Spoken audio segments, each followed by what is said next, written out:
ஒன்றுபடும் வழி. மனிதர்களின் எல்லா மதங்களும் வானத்தை ஏங்கிய விருப்பத்திலிருந்து தொடங்கின. ஆனால் உண்மையான விசுவாசம் மேலிருந்து வரும் வார்த்தையாக இருக்க வேண்டும். அந்த வார்த்தை உயிரோடு இருக்கவும் வரலாற்றில் நிறைவேறவும் செய்யும்போது அப்போதுதான் அது கடவுளின் நம்பத்தகுந்த வார்த்தை என அழைக்கப்படும். நான் ஏன் இருக்கிறேன்?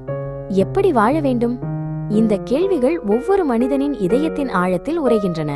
அவை வானம் நமக்குள் விதைத்த ஏக்கங்கள் ஆகும். புத்தரின் போதனைகள், குர்ஆன், பைபிள் அனைத்தும் மனிதனின் தாகத்திற்கு விடை தருகின்றன. ஒவ்வொரு போதனையிலும் விலைமதிப்பற்ற ஞானம் உள்ளது. ஆனால் அவற்றில் வானத்திலிருந்து வந்த உயிருள்ள வார்த்தைதான் தன் வாக்குறுதிகளை நிச்சயமாக நிறைவேற்றுகிறது மற்றும் இல்லாதவற்றிலிருந்து படைக்கும் சக்தியால் உயிர் கொடுக்கிறது.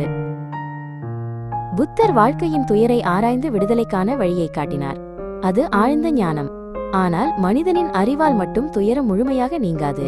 படைக்கும் சக்தி கொண்ட உயிருள்ள வார்த்தைதான் உண்மையான மாற்றத்தை ஏற்படுத்த முடியும். குர்ஆன் கடவுளுக்கு கீழ்ப்படிதல் மற்றும் அயலானை நேசிக்கச் சொல்லுகிறது. ஜெபம், தானம், நோன்பு, யாத்திரை இவை உயர்ந்த செயல்கள். ஆனால் இவைகள் வானத்திலிருந்து வரும் வார்த்தையின் நிறைவேற்றத்துடன் சேரும்போது மிகப்பெரிய ஒளி வெளிப்படும்.